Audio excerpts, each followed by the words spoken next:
Good evening, ladies and gentlemen, and welcome on behalf of the India International Center and the Working Group on Alternative Strategies to this very important discussion on Indian Republic law and politics of sedition.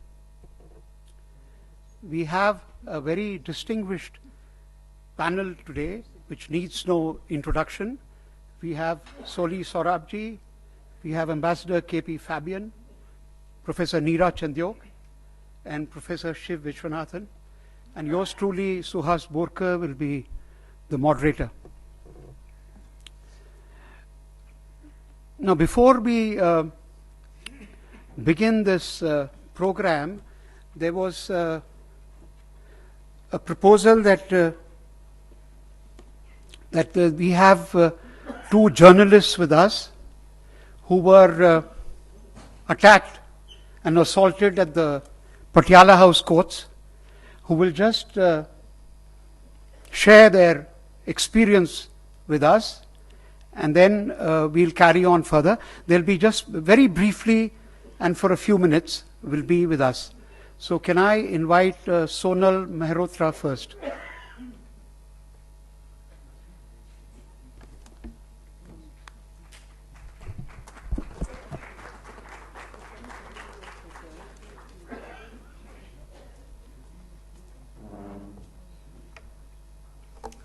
Well, hi. As a journalist, you're very used to asking questions, but over the past few weeks, I think I've been answering a lot more. But I just want to briefly tell you what happened exactly on that day, the first time, Patiala House Court, when all of us were there reporting. I've described it several times, and yet every time I say it, it just feels like so fresh in memory because stuff like this doesn't leave your head. So anybody who's been in courtrooms will understand that around post-lunchtime is the most boring time, perhaps. Everybody's dull and out. The lawyers are like, oh God, let's get over with it. All of us were like, okay, let the judge please come and let's start the proceedings. And in the middle of all of that, just all of a sudden, while there was a section of JNU teachers sitting there all quietly discussing amongst themselves, media also there, several other people also there, there's this group which comes in, and these are men who looked extremely aggressive, who just stormed inside and said something like, "Kya aap JNU se hain?" And we were like, excuse me? Like, what's happening? So they say, nahi, aap sab log yahan kya kar rahe hain? Aapka yahan koi kaam nahi hai. So the teachers were like, how are you talking to us? We're senior faculty members. How dare you talk to us like that? But they said, nahi, aap sab anti-nationals hain. आपका यहाँ रहने का कोई हक नहीं बनता, आप तुरंत यहाँ से निकल जाइए, ये केस आप लोगों आपसे नहीं होगा, आप पाकिस्तान में वापस जाइए.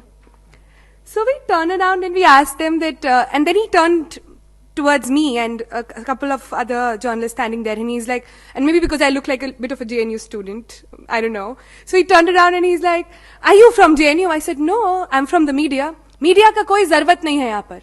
ये केस हमारा है, हम देख लेंगे. So stuff like that was happening up, and as things heated up a little, that's when police kind of came in, and they quietly escorted the teachers out. They were obviously very furious, but they didn't want to indulge in any violence. So they quietly moved out. We obviously got outside towards the lobby to find out who these men were. Because mind you, when they came first, they weren't wearing their lawyer's uniform. They were in civil clothes, and we had no idea who these men were and what they were doing inside the court. When I step out, I see that the entire Patiala House Court campus, in pockets, some 8-10 pockets, there are men who are randomly announcing, are you from JNU? Are you from JNU? And before even the person can answer, they'll beating you up, black and blue, kicking you in the gut, doesn't matter, man or a woman, journalist or not. If you look like anybody who's going to question them, they're going to beat you up. So the journalists, because cameras are obviously outside the courtroom, we started recording the little footage on phone to try and understand, what was happening. And that's when somebody actually saw us doing it. And, there's a colleague of mine, in fact, a friend of mine, Amit Pandey from IBN 7. He saw me taking that video, and he quickly got my hand down, and he's like, listen, don't do this. They're very furious. You won't be able to tackle that. Let's just go inside. And I'm like, no, let's take this, let's send it to office. This is like breaking news and blah, blah, blah. And the journalist in me is all getting kicked up. Oh, this is happening and blah. And he just takes me inside in the courtroom. And in minutes before, thankfully, I was able to send that footage to office by the time. These people again stepped inside the courtroom. And they're like, isne liya hai video, isne liya hai. And Amit and I are looking at each other, caught. And before I could realize, before I could identify, before I could say anything, Amit was getting beaten up, right in front of my eyes. His shirt was torn, his pants were torn, they were hitting him in the head, in the gut, everywhere. And these were some 15 very extremely angry men who thought we were all anti-nationals and who thought that we were, I don't know. So he looked at me and he says that, आपने जो phone लिया है madam निकाल दीजिए वरना पहले आपका phone में जो वीडियो है आपका वो डिलीट कर दीजिए वरना पहले आपका फोन तोड़ेंगे फिर आपकी हड्डियां तोड़ेंगे. And I'm looking at him that, what is happening? And, okay, imagine this. You're inside a court of law, right? One temple for justice. You're inside a court and you've got 15 men there attacking you, asking you those questions. And behind those 15 men, also beating up your friend who's also a journalist, behind them 5 cops who refused to come in. And when I saw what was happening to Amit, I was screaming my lungs out and I was trying to tell them that, listen, I am Sonal Mehrotra. I'm a journalist with NDTV.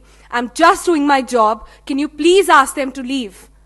And that nothing happened. They just looked here and there. Madam, aap chali jaiye. Kahan jayein? Like, where are we supposed to go? And the cops then just left. When the cops left, that's when the real fear kicked in. As a journalist, you're very used to the fact that you're caught up in crossfire, you're in sensitive situations, but never ever you're attacked in this manner. So anyways, before, I'm going to wrap up quickly because my friend is also there. She also got to say a few things about it.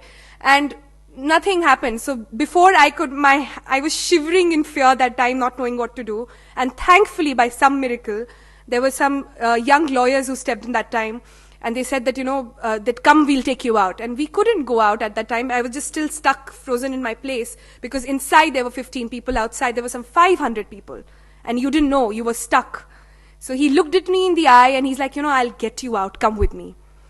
And he took me out, they made a little human chain around me and they escorted me out. I came out and I don't know by what blessing that happened, but of course, I was saved and not everybody was as lucky. Amit Pandey was in hospital for 2 days after that.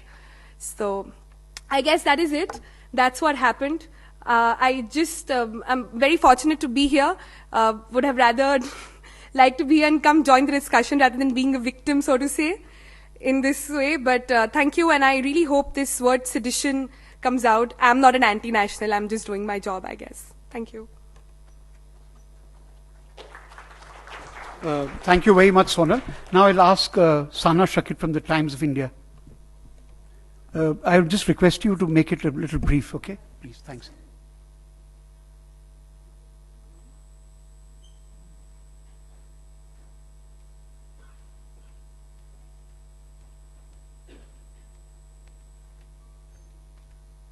Good evening, everybody.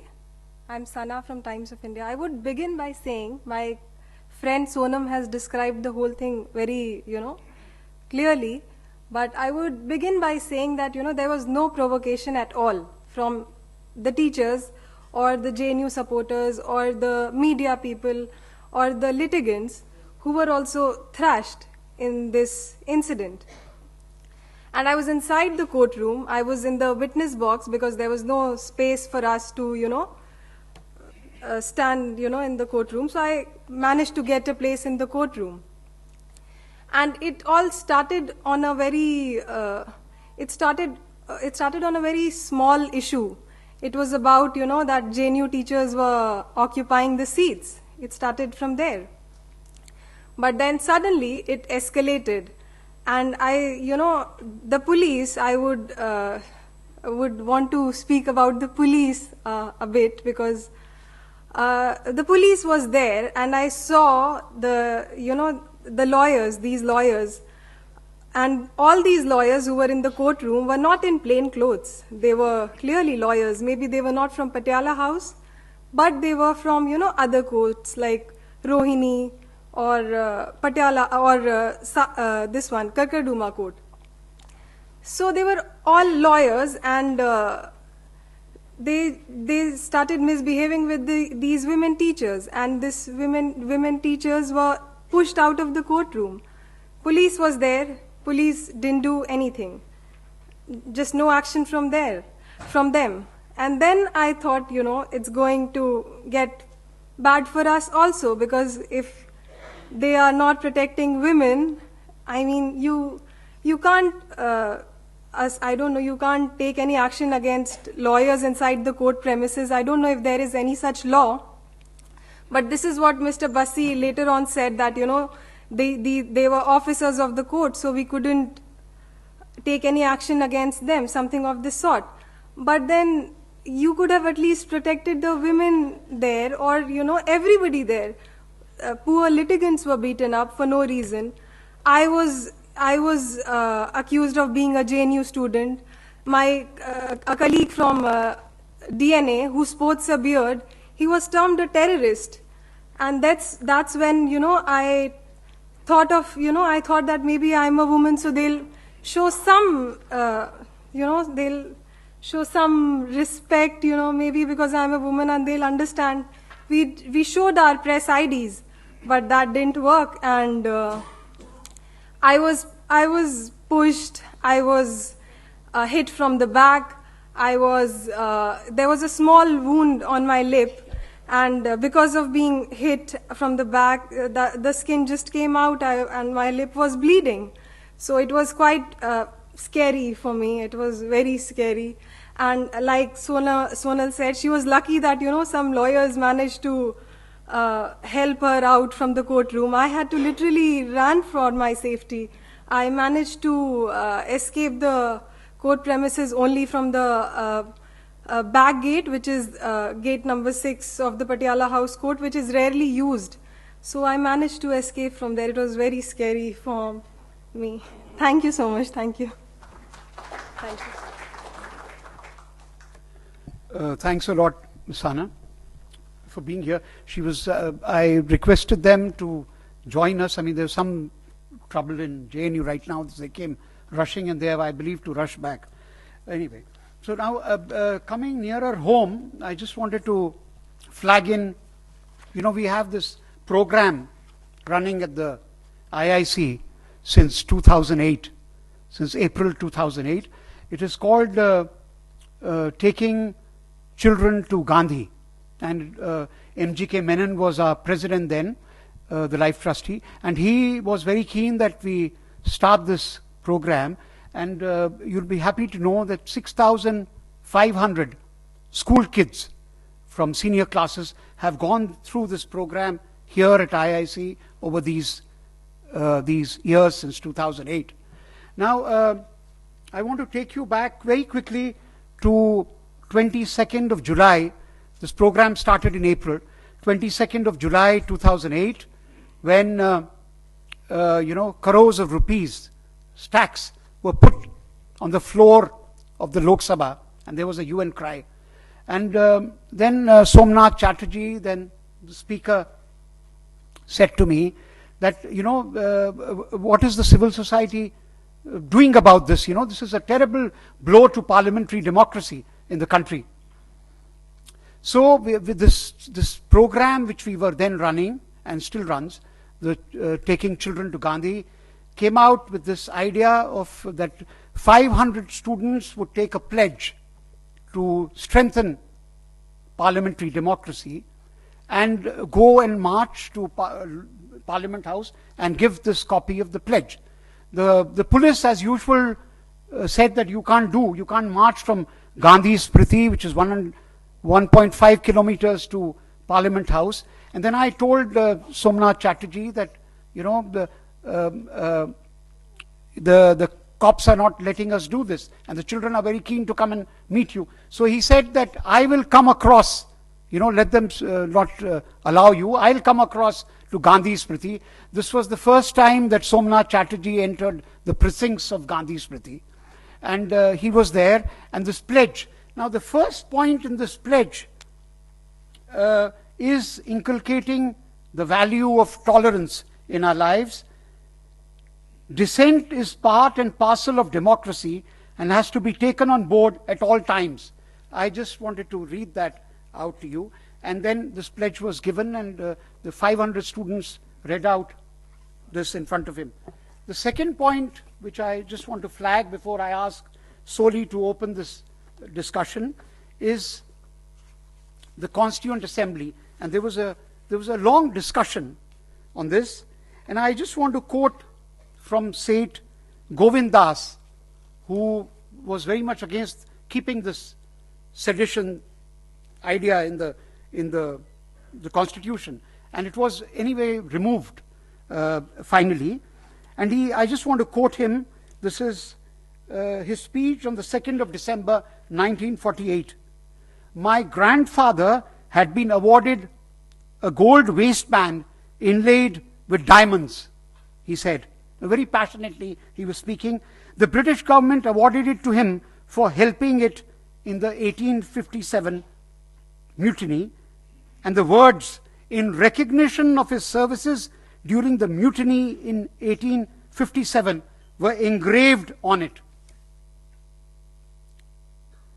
In the course of my speech during the Satyagraha movement of 1930, I said that my great-grandfather got this waistband for helping the alien government, and that he had committed a sin by doing so, and that I wanted to have engraved on it that the sin committed by my great-grandfather in helping to keep such a government in existence had been expiated by the great-grandson by seeking to uproot it. For this, I was prosecuted under Section 124A and sentenced to 2 years rigorous imprisonment. I mean to say there must be many members of this House who must have been sentenced under this article to undergo long periods of imprisonment.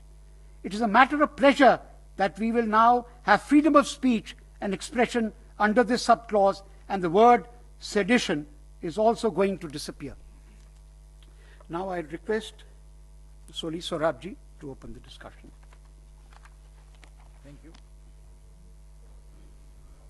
Distinguished co-panelists with me on the podium, Suhas Borkar. I think sedition is too much in the air now. Sedition. Everyone talks about sedition. Many people don't know what it means as interpreted by the Supreme Court. Actually, Gandhiji called sedition the prince of the Indian Penal Code. And under that section, many of our freedom fighters were prosecuted and penalized. So finally, the section was challenged in the Supreme Court on the ground that it violated freedom of speech and expression. And Supreme Court, in a very significant judgment, Kedarnath versus State of Bihar, stated what are the limits of what is not sedition. Supreme Court clearly stated that vigorous criticism of the government, even if ill-informed, is not sedition. Pungent comments of the government, again, if ill-informed, not sedition. But they limited the application of Section 124A to acts or writings or speech which affect public order and which have a tendency to incite violence. So in other words, incitement to violence is the ingredient of the offense of sedition. Well, saying Pakistan Zindabad, however deplorable, to my mind is not sedition. Criticizing the judgment of the Supreme Court, convicting Afzal Guru on the ground he didn't have a fair trial, which is not correct, but in any case, that's not sedition. Bio criticized judgment of the Supreme Court. Did he commit sedition? He criticized the judgment of ADM Jabalpur, which said during emergency, no person has the right to move for a writ of habeas corpus. So the question is, in every case, a question of fact.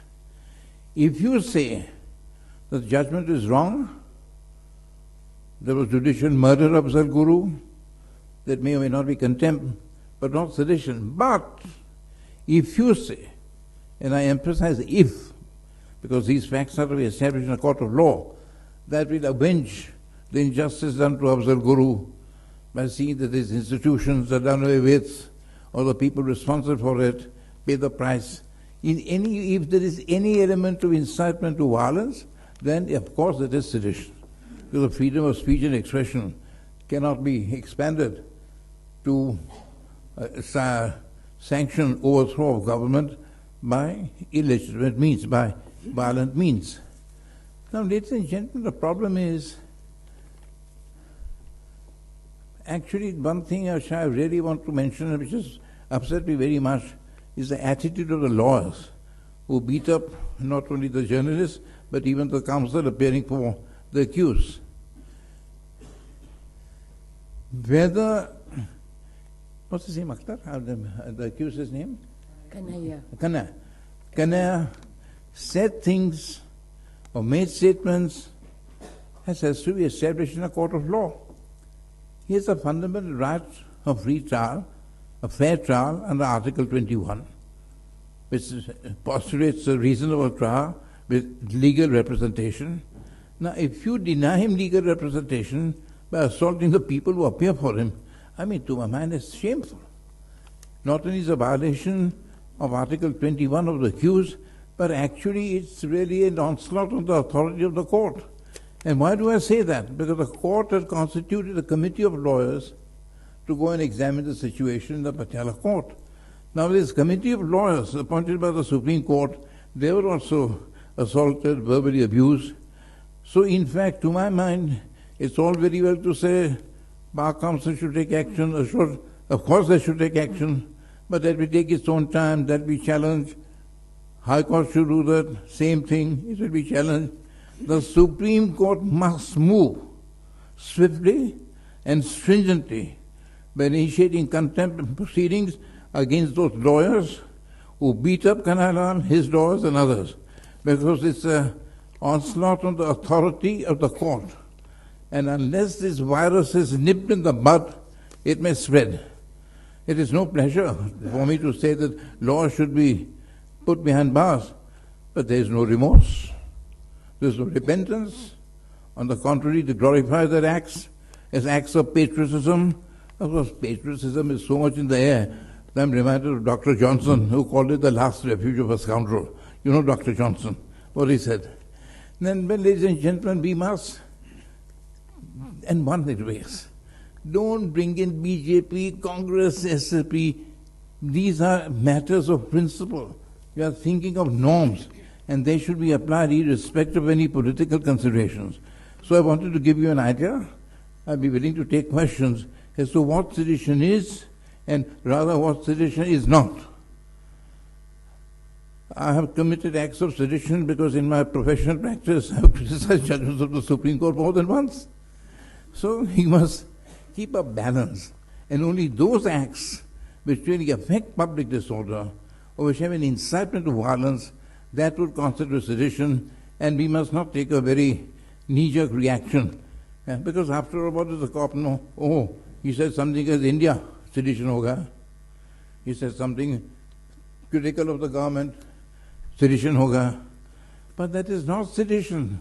People should be educated, judges should be educated, lawyers should be educated. And the lawyers who beat up the press people and others will be educated when they have spent a little time in Tihar jail when they are convicted for contempt. Thank you. Thank you very much, Sri Soli Sorabji. He will take up questions later. Now we'll move on, and I would request Neera Chandyok to take the floor.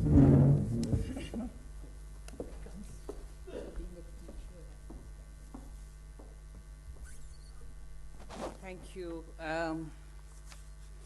Actually, I think all of us have been feeling so agitated about the happenings around JNU for the past 15 days, and I've spent all my life teaching, not in JNU, but in Delhi University, but still a university is a university, that I hope I can make a coherent presentation. I'll try.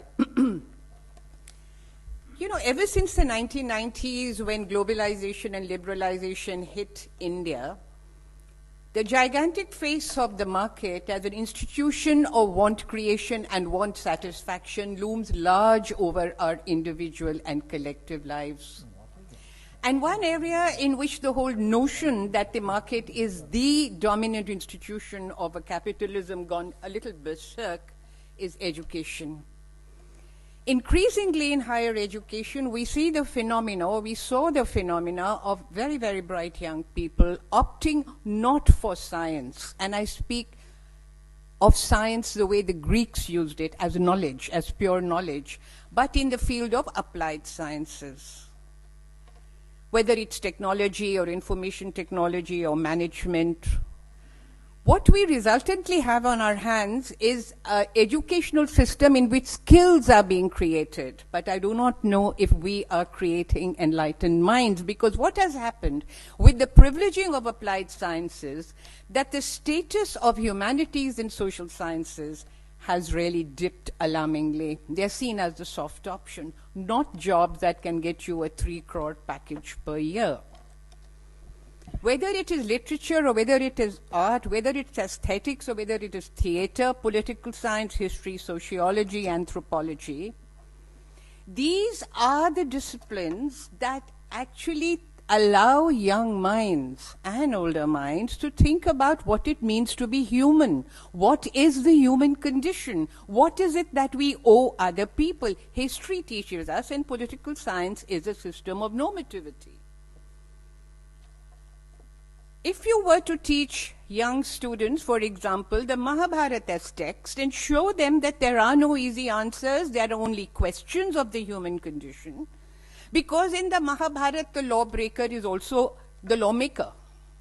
Yes? There are no, these are eternal dilemmas that we have to deal with. Perhaps we would not be offered quick solutions as the answer to all our remedies. Development, which carries no sense of normativity whatsoever.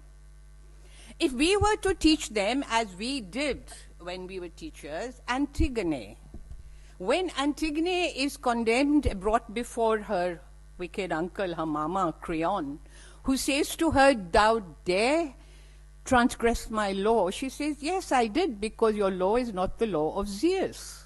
It is not the law of the right that dwells among the gods. It is not even a law which is persuasive. Why should I obey you?" She's making a very important political statement, which Gandhi was to take up many, many centuries later. The statement was that outside structures of power, institutions of power, and the whole paraphernalia of law policy, there is an arena of what is right and what is appropriate for the human condition, what is ethical, what is moral, and in current terminology, what is political judgment that falls within the provenance of ordinary people, that falls within the provenance of every citizen. We, the people of India, gave to ourselves a constitution. We, the people, elect our representatives. And then these structures of power turn back on us and deny us our fundamental right, deny us our competence to participate in an activity the ancient Greeks called politics. The area of political judgment simply says law and policy cannot be its own defendant, judge, and jury. It has to be evaluated. Whether it is the law of the state, or whether it is the practice of the Maoists, or whether it is the practice of political activists in civil society or political parties, we as ordinary citizens have the political competence to judge political practices. Now, how we judge political practices is a matter for individual opinion, but I would suggest we judge political practices according to the criteria which is paramount in a democracy. Does it help ordinary people? If that is so, which is the appropriate phase? But for this thinking out on what it means to be human, what is it that we owe other human beings? What is the human condition about anyway? And there are no clear answers. The public university was meant in India, as in other parts of the world, as a crucible of citizenship where young minds could learn to debate, to discuss, and to connect with each other over what the nation is and what it should be. People in power cannot tell us what the nation is. The nation is not a tangible thing. It is an experience. We experience ourselves as members of a nation. We may not see each other. Yes? And as experience, we experience it differently. Now, if we give contrasting regimes or contested notions of what it means to be a nation, and we as members of a nation, we are not denying the legitimacy of the state, like Gandhi was not denying the legitimacy of the state. He was not denying law. He was prepared to be punished. We are saying this policy, this brand of politics is simply not acceptable. The university, public university, is fast disappearing. Simply because our universities have become sites of skill formation. Terry Eagleton, the very eminent literary critic, wrote a very amusing piece in which he said a university without the social science and humanities is like a bar without beer. How can you have a university unless young minds are taught to debate? Because political judgment cannot be arrived at by ourselves. Political judgment is not something that we can think out sitting atop a hilltop. Political judgment arises through processes of debate and discussion. Now, during the process of dialogue, through the processes of the politics of affirmation and contestation, several things happen. We realize we may be wrong. We realize the other person is right, or he's partly right, we are mainly wrong, and we should therefore change our opinion, or we should modify them. You don't proclaim a closure on debate on the plank that this is against the nation. Right? And in the process, you recognize each other as fellow citizens, as people who matter, because we are conversing with them. You don't converse with people who do not matter. We create a civic community. We create a body of citizenship, because citizenship is not only about having rights. It is about engaging with structures of power. It is about speaking back to power. It is about creating young minds who will learn to make their own history. The history they make may not be the history they wanted to make, but that is not the issue. Universities are supposed to teach young people through processes of debate and discussion what is it to make one's history. And you do so by speaking back to history. If that is so, and there is a discussion of whether capital punishment should be, which civilized democracy ritually kills its own people?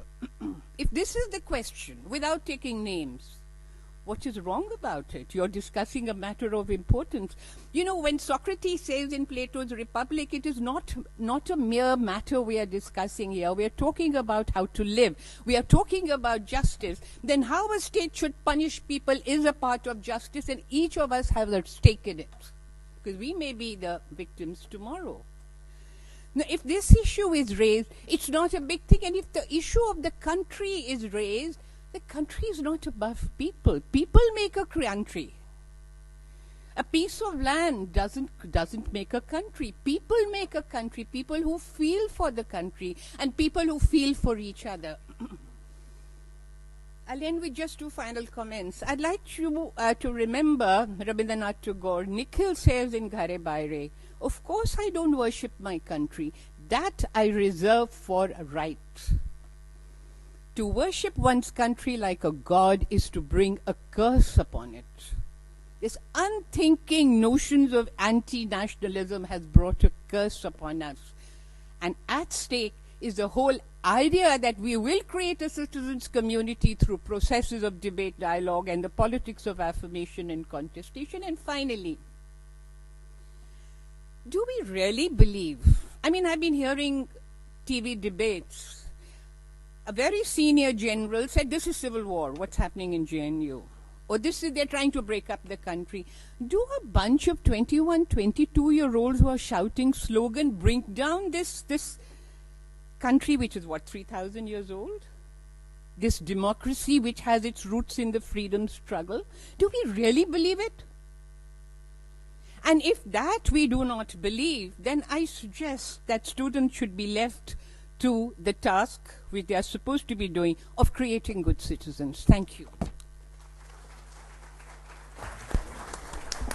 Ambassador Fabian.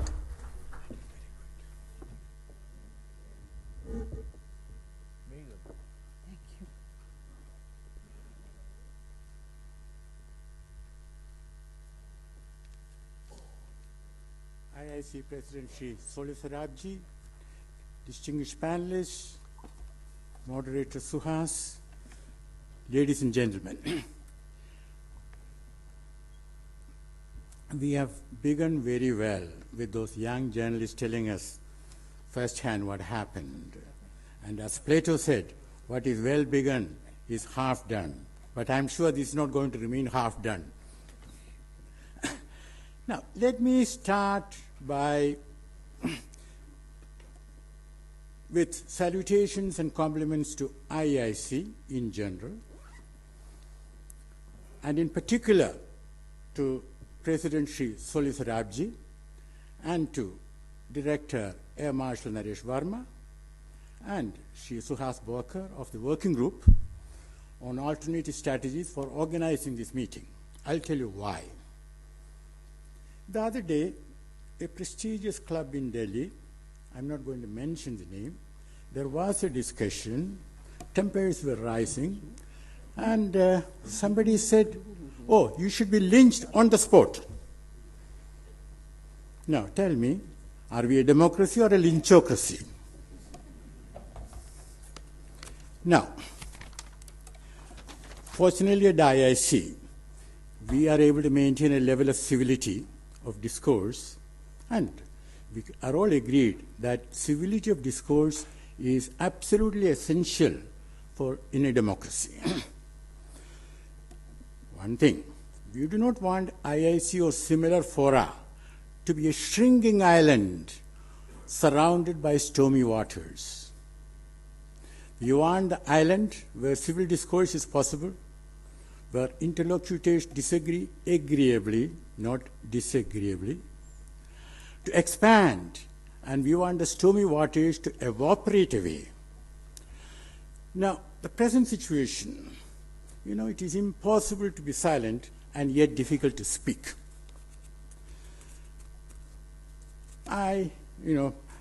President Soli Sorabji said, we should not look at it from a party point of view. I entirely agree with him, and I don't belong to any political party. I'm not for or against any party. I speak as a citizen. Now, the police acted with alacrity, alarming alacrity, on the basis of a video broadcast by a TV channel, and later the video turns out to have been doctored. Now, I'm sorry for the expression doctored. If there is any doctor here, let me say it turns out to be a fake video. Now, obviously, there was no due diligence on the part of the police, to put it mildly. Later, the Home Minister concludes on the basis of a fake tweet that Hafiz Saeed was behind the JNU incidents. Again, lack of diligence. Now, the same police, as we know, acted with such alarming alacrity, failed to act when they saw what was happening, as already described. Now, I have a question to the media. Is it punishable under law to sort of concoct a video and put it out? And I have a question to those who know the law. Is it a punishable offense? Now, if the police has started an investigation about the genuineness of the video, then they should tell us. Now, let me make it very clear. I am not for finding fault with the police all the time. Delhi is a big city with potential for big law and order problems, and they have been doing a great job in protecting us. But I'm sure they can take cordial criticism and benefit from that. Now, a word about sedition. Much has been spoken.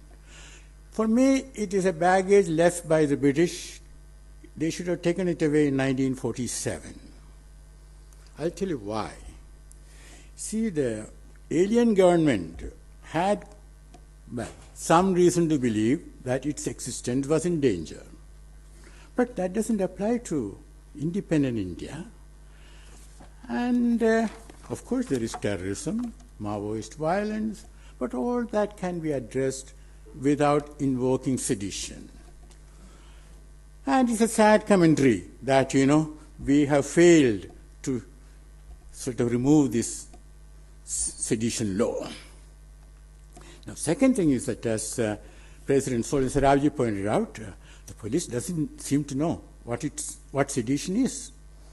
So, I think there is need to educate them till we remove it.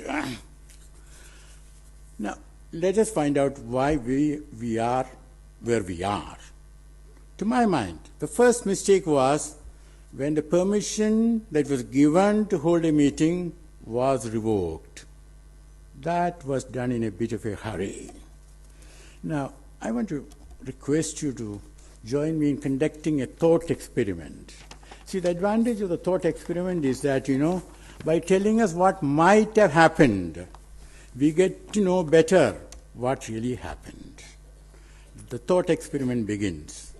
Imagine a group of students raise slogans calling for breaking up India, praising Pakistan and Iceland, all the countries. The university administration deals with the matter. If there is need, I repeat, if there is need for the state in the shape of police to act, the university asks for such action after exhausting all available remedies. Now let us pause a moment for reflection. If things had happened as we imagined in our thought experiment, we would not have been sitting here. There would have been no demonstration in Jadavpur. Academics in the UK and US would not have been coming out with statements about the lack of freedom of expression in India. Noam Chomsky would not have publicly advised the JNU Vice Chancellor not to let the police in. Now, let me also give you another account to understand what happened using another simile. Imagine that a young person is having a slight temperature. An incompetent doctor administers medication that aggravates the disease. Now, that is precisely what has happened. It is human to err. We all make mistakes. But it's equally human to correct that mistake. And I'm glad that the VC did not let the police in. But also the Supreme Court. Supreme Court reversed its decision to summon the Arunachal Pradesh governor. So, we all make a mistake, and let's hope that the Delhi police also will say sorry. After all, it's honorable to say sorry. Now, a word about nationalism. It is good, but as already pointed out, obviously it is good, but what is less obvious is that, people can misinterpret it and do what is wrong. Now, I want to, not to compare, but I want to make a point that, our national anthem, Jana Gana Mana, it's very peaceful. It's not arrogant. Now, let me compare it with the German and the French. It starts, the German, Deutschland, Deutschland, über alles. Über alles in der Welt. Germany, Germany, above everything in the world. Okay, now let's hear the French. Aux armes, citoyens, formez vos bataillons, marchons, marchons, quand sang impur abreuve nos sillons. To armed citizens, form your battalions. Let's march, let's march. Let an impure blood soak our fields. Let an impure blood soak our fields. Now, to my mind, those who carry the national flag, sing Vande Mataram, and then attack fellow citizens are profoundly mistaken, and we should sit down and talk to them. They are dishonoring the flag. Look at the flag. It is not monochromatic. Neither India nor the JNU can be monochromatic. Now I want to tell you a story from the recent past. Once EPW, Economic and Political Weekly, its editor was charged with sedition. And Deepak Nair, well known, he went to see the Prime Minister, Rajiv Gandhi, and 15 minutes he convinced Rajiv Gandhi, and Rajiv Gandhi ordered that the sedition charges should be dropped. Later, another occasion, Somebody else was, found himself in the same situation, and the same Deepak Nair, he went to the Deputy Prime Minister, Sri L.K. Advani. Again, 15 minutes conversation, and the charges were dropped. Now, I want to raise a question. Elite consists of those in the higher echelons of the establishment and those who have access to them. Now, is IIC elitist? Yes and no. Yes, in the sense that a good many of the elite are members of IIC.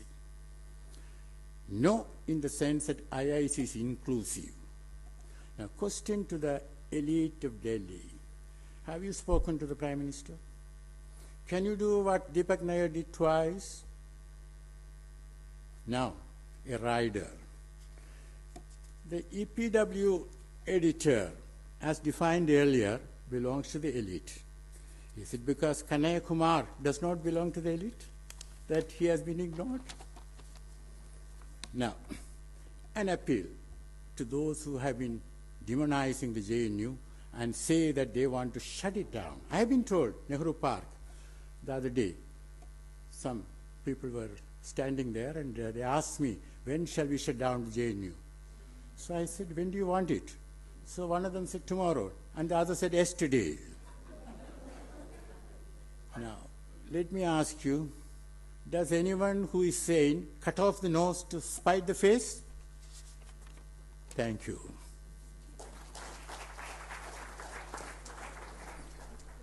Thank you, Ambassador. Now, Shiv Vishwanath.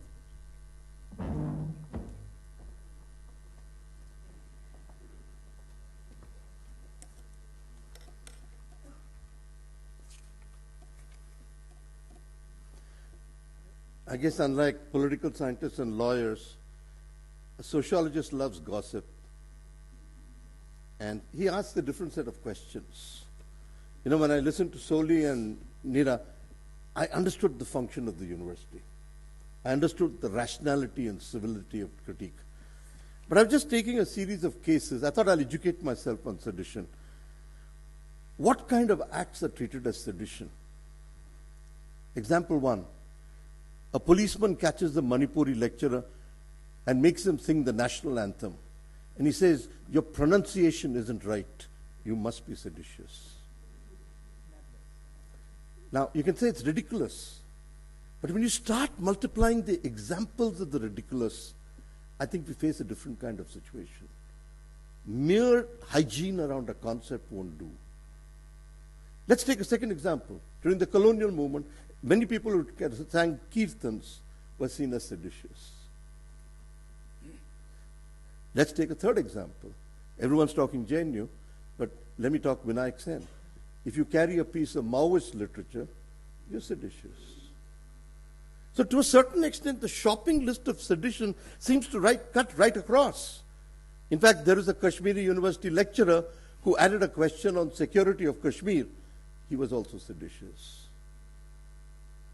Does merely sanitizing the concept guarantee you protection against sedition? I think that is the question we're going to ask. Elites love to sanitize concepts, but society doesn't work in a sanitized way. How do we as activists, as lawyers, as university professors, look at things on the ground and say, can we protect ourselves against sedition? And in doing so, scholarship is important. Soli began by quoting Mahatma Gandhi. But I think what is really important to understand is Gandhi's work stems from a certain civil society tradition in India, where the notion of the social contract is different. If you look at the work of Dharampal, if you look at many of the suggestions made by Gandhi, you'll come to the conclusion that the right to secession is the fundamental act of citizenship. If you look at the old documents in the 18th and 19th century, villages used to secede from the king, and the king had to go and apologize to the village. Can you see our Prime Minister do that when you get that interview with him? And I think this is the question, because I think to a certain extent the nature of the social contract is different. Dissent is the beginning of citizenship. And as long as I maintain the right to dissent, I retain my citizenship. Sedition exorcises dissent. And when you empty dissent out of citizenship, sedition is all. So the question is, what I'm really asking is, how far are we going to allow for dissent in the country? People like me are anti-national. They're anti-science, anti-few other things. But the question is, what is the tolerance level for this? So the first question I really want to raise is, if you begin with Gandhi and sedition had to be something to be erased, why did Jawaharlal Nehru, why did Sardar Patel hang on to sedition as a liner's blanket? I mean, if you felt that sedition in fact cost people like Tilak and Gandhi years in jail, why did the first Constituent Assembly, with a few bits of absent-mindedness, help retain sedition? And why did we continue with sedition? Sedition is not so easy to exorcise. It becomes the liner's blanket of the elite and the state. And I think it is this question that we have to answer. Because as long as we really exorcise the concept and create a kind of political hygiene around it, we don't seem to understand the logic of violence and the logic of the state. What I'd really like to know is why so many of our top leaders wanted to retain sedition. And that's a question we're not able to answer. In fact, that's a question we hide under the blanket by talking about the Gandhi and Tilak trials. Wonderful history. Why don't we put that narrative into the present? And I think this is the question I want to answer. I want to push it further. I mean, as an anthropologist, I'm a linguist. And when I look at the various definitions of sedition, I wonder if the court could do with a lesson in grammar. Because I thought sedition and a concept like sedition would have a certain conceptual clarity. But it has none. Because if you look at the language in operation, you see a whole series of between individual and public. God knows what the public is. You will see a transition from libertarian to securitarian discourses, but no one challenges the security discourse here. We all pretend we are liberals living in a securitarian regime. Our liberalism is quite nostalgic. I think we are in a securitarian discourse where even being environmentally conscious is seditious. What protection are we offering for that? So before we pat ourselves on the back as an elite from IIC or whatever, remember JNU is a metaphor. It's a metaphor that raises fundamental questions of human thought. The answer is not in Plato. The answer is in the battles on the ground.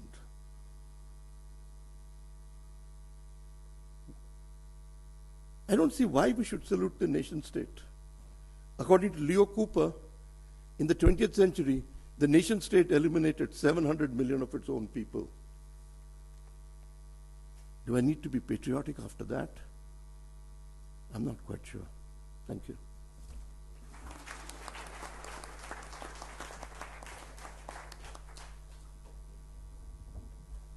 Before we open up this discussion to the floor, I would just like to clarify. Shiv has raised this question of the Constituent Assembly ignoring, not removing the.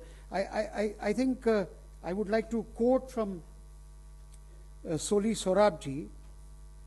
In fact, he focuses in his book published in 2000 from K.M. Munshi's speech, and he says that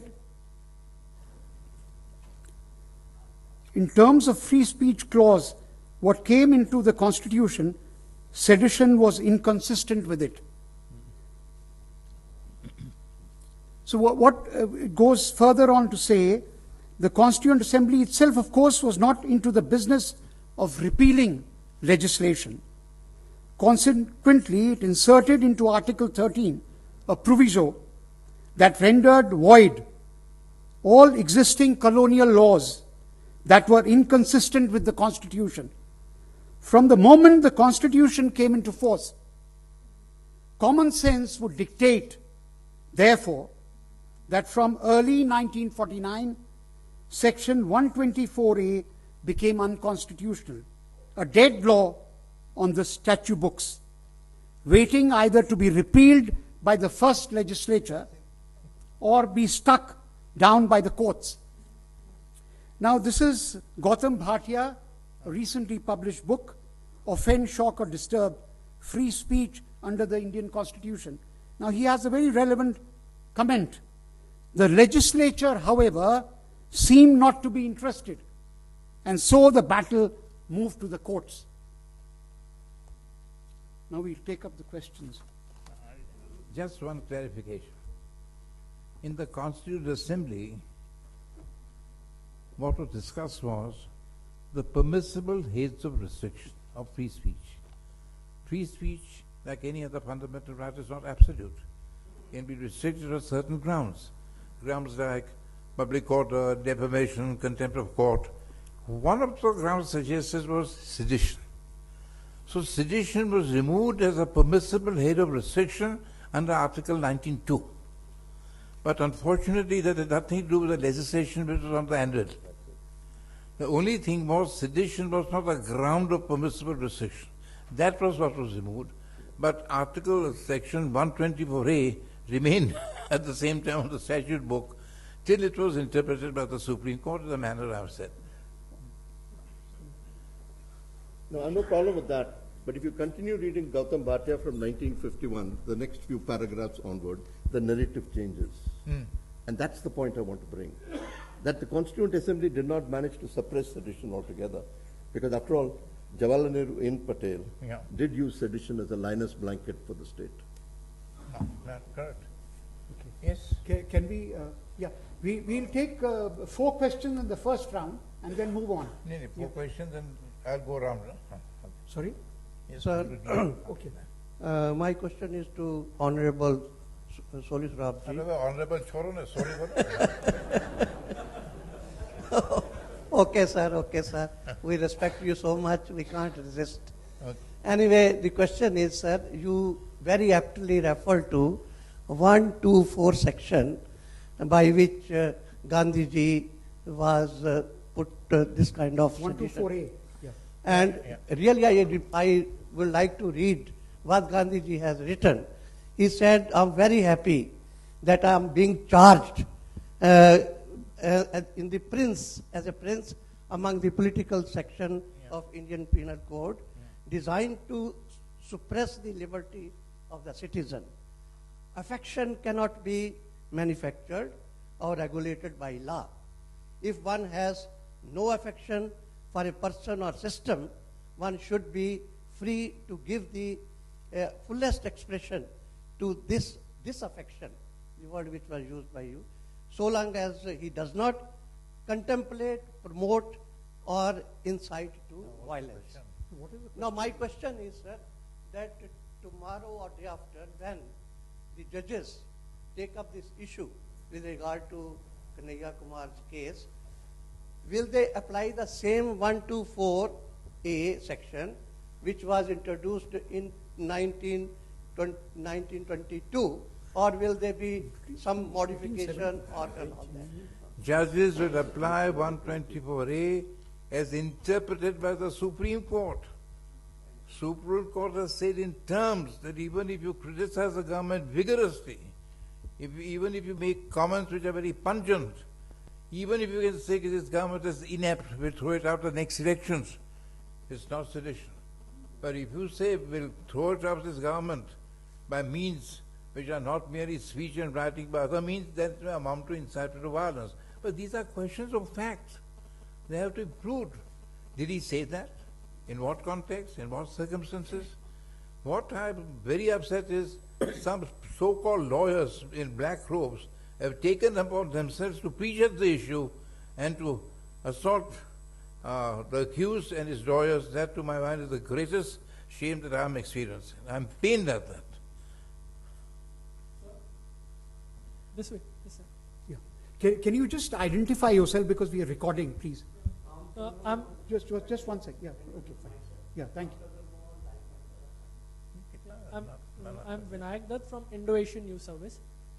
My question is like, does hate speech come under sedition? One, if yes, to what extent, and if no, why? Because some of our MPs and cabinet ministers have been uttering nonsense since a long time. How to tackle them legally? Because I believe, and this is my personal opinion, that even a home minister misled the nation to a certain extent because the Delhi police was not able to substantiate what he said. So since he is a cabinet minister, if he would have been a civilian, he would have been booked, he would have been picked up. But since Kanhaiya was picked up for raising whatever, how these are elected representatives being tackled? Thank you. Okay. Talking nonsense by the ministers or anyone else is not sedition. It's not sedition. Because I think that would be a number of sedition cases. Is hate speech sedition? Now that depends. In that speech, do you incite violence against any community? You say these people, because of their background, this, rest of it, are a danger to the country. In that event, it may amount to sedition because it incites violence against the community. But that has to be proved. It can't be taken that because the JNU student said that. That's all a matter of proof before a court. But we cannot speculate today as to what he said, what he did not say. That has to be tried and established in a court of law. If what some said, if Hindustan ka kya tukra kar dega and this sort of thing, then of course that's sedition. But has he said that? And must not always understand in what context. Sometimes people get carried away and say these things. Please remember, sedition law must not be used to muzzle dissent and to imprison the dissenter. That's the main thing. Just one second. Not one question, some other question. He can't go on. My name is Suresh Goel, retired Forest Service officer. Yeah, hello. No, just by way of introduction, sir, for the recording. I've grown up in India with old values where the freedom of expression and the right to dissent is ingrained into my culture. Not just as a matter of constitutional rights, but I've been taught to debate, discuss, and disagree if I so feel like. Therefore, the entire discussion that is now taking place, and I know you will not ask me to take a tablet for the pain, but I do feel pained by this discussion, sir. My question is, we have been brought up to serve the state as government servants, as diplomats. Now, what appears to me is that we are questioning the whole idea of state. Why? What does state mean? I mean, does the right to dissent give us the right to question the existence of India? Does it give us the right to question the existence of the state? Does it give us the right to dissolve the state? You quoted, sir, about France and Germany. I do agree. They are rather a very virulent kind of anthems. And I would like to believe in more our own gentleman. But I think the same gentleman also talks about Vande Mataram or talks about India as the mother nation. Thank you, sir. Who would like to take But didn't get the question exactly. So what's your question? Right of dissent, I agree with you, does not go to the extent of saying we should do away with the state by any means. I agree with you. But the right to dissent does not mean that you cannot criticize the state. The government established by law, those are the words of 124A. Government established by law. Of course you can criticize. But short of inciting violence and sort of saying we should topple the state by any means. So my question was, how do we define state in that case, away from the governments? Okay, Mr. Fabian, you want to answer that? Yes. Thank you, Suresh, for a very interesting question. Now, you said, that the person who was having the flag and also chanting Vande Mataram. Now, the point is this. If that person really cares for Mother India, then he should not be bashing up the children of Mother India. And second point, the state has never been questioned. No, nobody is threatening the existence of the state. To go back, we should make a distinction between the government, the state, and the cabinet. Because there is something called Government of India which continues even after the election. And the state, and then the society. So it is not, all these things have to be distinguished. And another thing is that even if they said, oh, we are going to break up India, tell me, can they break up India? To go back, if somebody says the Supreme Court made an error in ordering the execution of Afzal Guru, so let's go and set fire to the Supreme Court tomorrow. That is something serious. That is very specific. But if we just say... Some laws welcome that. But if we just say, Supreme Court made a mistake, so what? Why do you have such majesty that you can't be criticized? Don't remind me of the... No, don't remind me of the papacy. We told Galileo, the earth is... You can't say the earth revolves around the sun. I mean, let's not go back. Shiv wants to come in. Yes. And he kept saying it does, till the point he was funny. I wasn't born to serve the state. You might. And I think this is the point I want to make. Not all of us are bureaucratic functionaries or professionals who will serve the state. I believe, as a citizen, the people come before the state within a normative framework. And if I want to question the existence of the nation state, as an anarchist, I'm allowed to. And here I'd like to refer to something Soli said. I think there's a difference between a critique and the abstract. Say I speak of revolution. Do I become seditious? Or do I talk about concrete overthrow of the state? Right. I think you're referring to the concrete. Yeah. Otherwise, you will start arresting most of the universities for talking about revolution. So, but I like your sentiments. I'm a bit afraid of the arrest you might make today. No, one Just one additional man, point. just say this. Philosophical anarchists speak about the need to do away with the state. But that is because they believe in the essential goodness of humankind.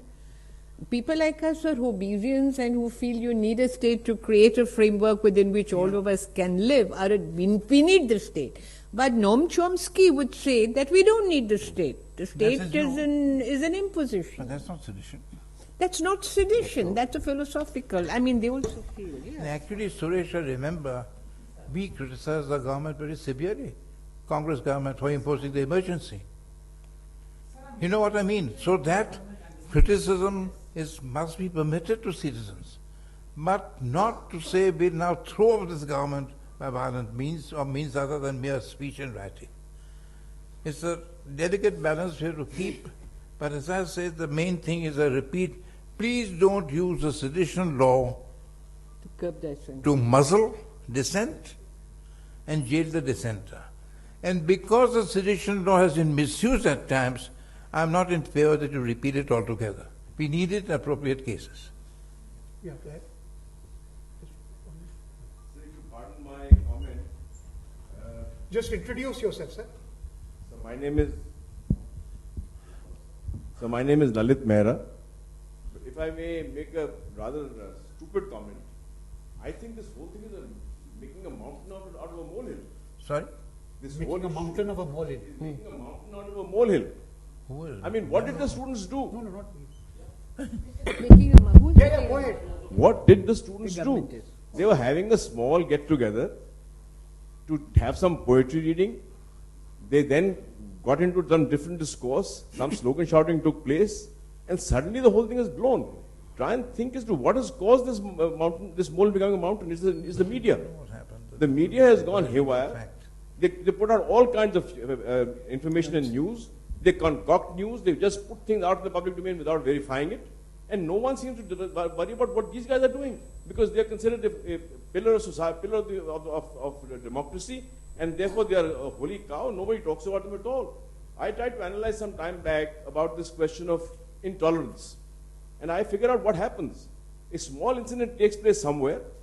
If the media gets there, you're in trouble. If the media doesn't get there, the incident dies down, nothing happens.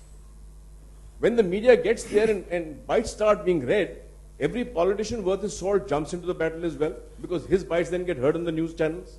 And all it is a build-up of nothing, nonsense, Just Okay, up okay, and up and up. I think we should have a different seminar about media trial and the I agree with you, responsibility sir. of media. But then this But sedition- now we'll go to Sir, but another. talking of sedition, the only reason is there because fashionable. It sounds You like- made your point. You made your sounds point. very You're quite right. Yeah. I just want to make a little point. Sure, sure.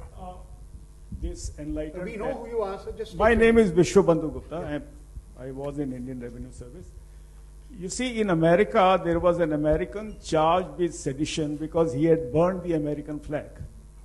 So he had been charged. It matter went on to all the small courts, and finally it landed before the Supreme Court of America. And there is a landmark judgment, and I wanted to know the views of the panel.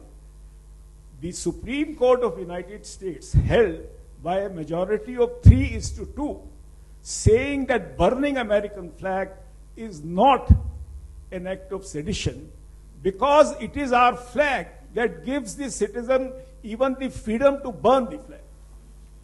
You see, he says this is the American Supreme Court judgment, and they said it is the American flag which gives the citizens the freedom to even burn it. Thank you. Yes, yes, I like the judgment very much, but in American Constitution, the First Amendment is not subject to any restrictions. It's absolute. It's different under the Indian Constitution. So you can't really compare. So I appreciate the spirit of the judgment. The Indian flag is ritually burnt. Yeah, but it doesn't matter. In to Tamil them. Nadu, it was Yeah. burnt in the 60s. No, but I have to go now. People are waiting for Slowly, me. they're all for you. Yeah. I'm Dr. Bedekar. I'm a concerned citizen. Concerned citizen. So are we all. My question Your is, name, please? Dr. Bedekar. My question is that I was out, I had a phone call, so I went out. To him. Yeah, it's to No, whole no, panel and to the some audience, others. everybody. Yeah. It's something which happened, and I want to your response. on Happening that. here? Yeah, so I Some went people out. Come here. Yeah, go ahead. Please listen. Yeah, I just went out to take a phone call, and then one of my friends left from here.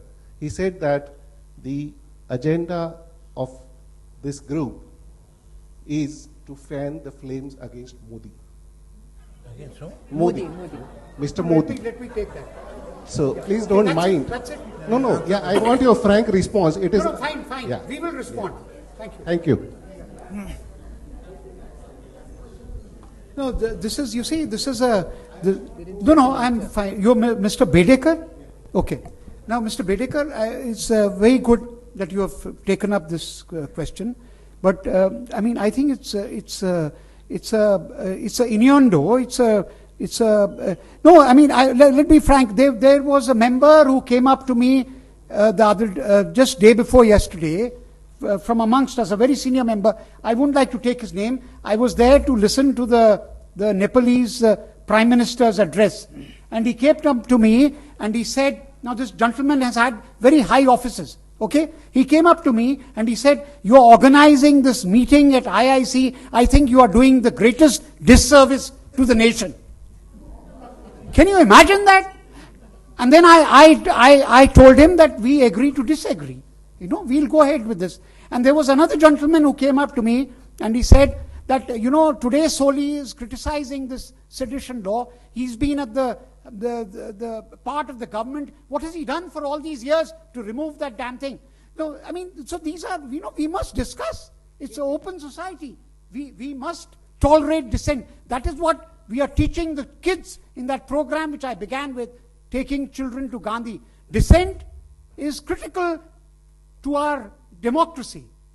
And we must stand by this. And I think IIC and the founder Deshmukh, Chintamani Dwarkanath Deshmukh, stood by that concept.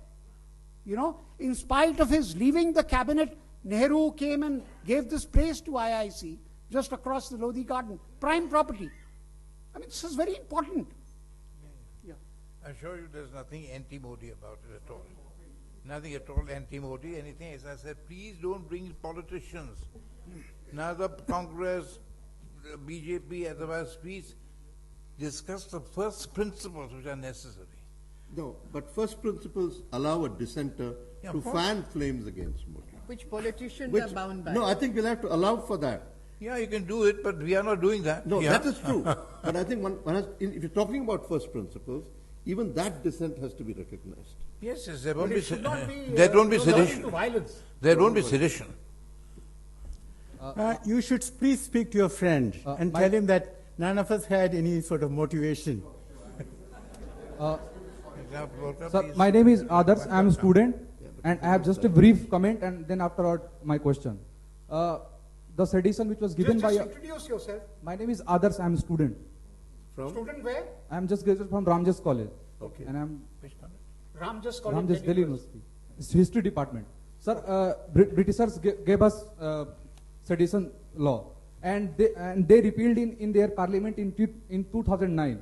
And in their parliament they discussed at the great length the case of Tilak, and they take a sole cause to repeal it. So, sir, can we not learn from our great history? And now my question, sir, at the time when our constitution maker were making constitution, so there were many problems. I mean, there were different vices, and we were just suffering from partition and all that. So maybe that case they have not repealed the sedition. So, sir, what was relevant at that time and what was relevant at now? I mean, we have now a much more mature democracy and republic. So, I mean, we must debate and must consider. So, that is my question. You want this thing to be removed from the legislative process? What do you want? No, I'm just saying, sir, Kevin, we have matured from. Yes, sir. Absolutely. It's redefined by the Supreme Court said that. He has said it should be done away with. Yeah, we've already done it. Yeah. Yeah, please. Is this Rami? Yeah. I'm Rami Chabra, Yeah. and I'm a former student of JNU. I've lectured in JNU. My sympathies not only with JNU, but I am from the media, staunch supporter of freedom of expression. I don't need to explain that to all of you. But I find myself disturbed with the way we are conducting debates today. Not here, because here this is civilized. But this whole call for freedom of expression to the point where it is the right to offend, the right to abuse, the right to anarchy, which is one of the words that was used even here in this forum. I think that is something that we need to look at carefully, because Mr. Sorabji, you very correctly defined that sedition is that which incites to violence. Therefore, I think we are also a bit premature in beginning to debate what we are doing today, because we are not yet clear. There's a lot of gray area around some very crucial facts. One, did the Vice Chancellor call the police into the campus or not? It's being said that the police came with alacrity, but the question is, was it invited in? In which case, it's the Vice Chancellor that needs to be questioned, because normally universities take action on their own and don't get the police onto the campus. Was permission denied? In which case, for the meeting to be held? In which case, perhaps it is a case of gross indiscipline. And I think we need to be able to say some of these things alongside, instead of simply getting onto, I mean, I am as perturbed, as horrified, as whatever words you want to use, as anybody else to see my sister journalists being accosted in the courts, and the so-called lawyers. We'll have to say so-called lawyers, because anybody who does that kind of thing is just a hooligan and doesn't deserve to be called a professional, doing what they've done. But I think that there is a lot of hysteria, including on the media, which, as we are now finding, doctored tapes. People like us who are sitting in front of the television. For instance, I heard the NTTV said, where one of the reporters was saying we cannot put the slogans out, because if we did, we would be taken for anti-sedition law ourselves. Now, am I then to believe that yes, what was happening there was sedition? So I think we need to calm ourselves down and wait for the facts to come out before we begin to take sides on this matter, because I think that is only aggravating it further. Thank you. Well, thank you. May I say a word? Sure, sure. You know, I really think that this law on sedition is a conversation stopper. You cannot discuss Kashmir, you cannot discuss the Northeast, you cannot discuss the Maoists, otherwise you're accused of breaking up the country. It's a very convenient handle for the government to use to suppress any voice which speaks of justice.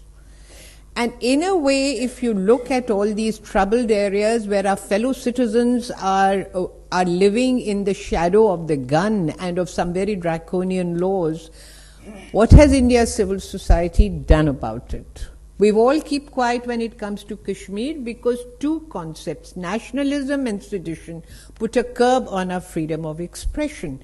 And I think that compromises the basic obligation we have to see that justice reaches our citizens. And the moment you say maybe there has been injustice in Kashmir, and I've written about it, I say there has been injustice because the contract has been broken, you're accused of sedition.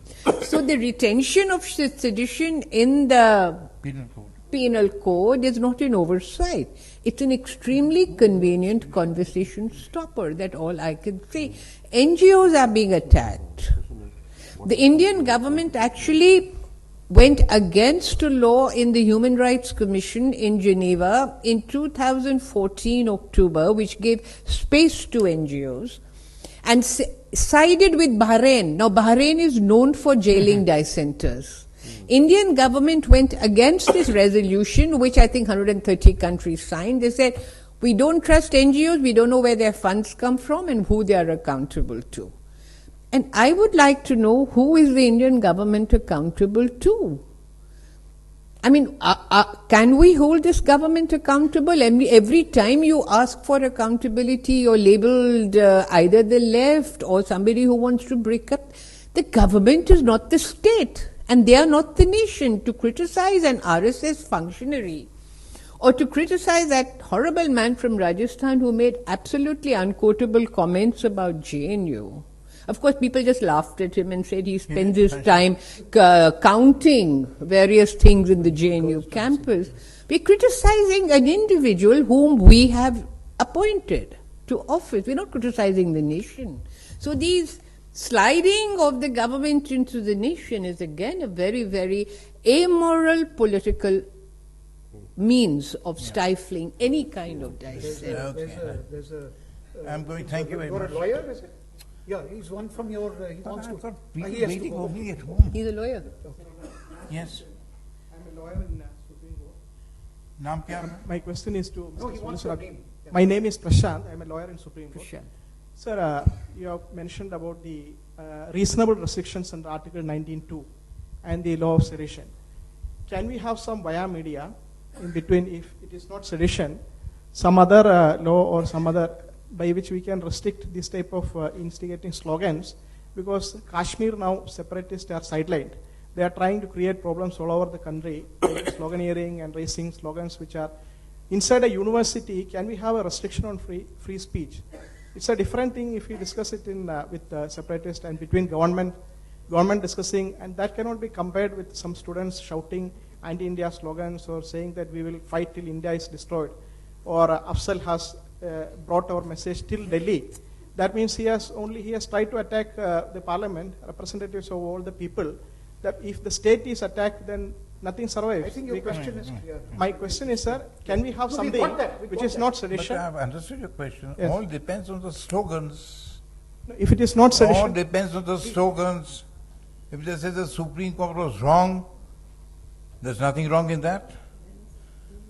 Then there were Khalistani slogans, Supreme Court said no sedition. Because please remember, slogans, criticism, with that there is no element of incitement to violence. We must allow, there is no free speech, there is no free expression. But free speech and expression cannot countenance revolutionary incitement to violence. That's one thing. In a given case, which side of the line it falls, it's a matter for the courts to determine, and not lawyers in black robes. Thank you very much, Rohas. Yeah, we close. Actually, I had promised Sri Soli Sorabji that we'll close by around this time. So I think we'll have to close now. And I would just like to mention this, that you see the word sedition does not appear anywhere in the Constitution of India. It's this IPC, the Indian Penal Code, that's clause 124A, which has been ingrained in our subconscious by reading the history of the national movement and Tilak being sent to to imprisonment, and then Gandhi again being sent, that we are so familiar with it, and it's being now 70 years after our independence still charged. You know, our citizens are being charged. So there needs to be a debate, a discussion, and I am very happy that we've had a very civilized discussion today at the IIC, which is known for some levels of civil behavior. So thank you very much, ladies and gentlemen. Thank you. We all came to hear you.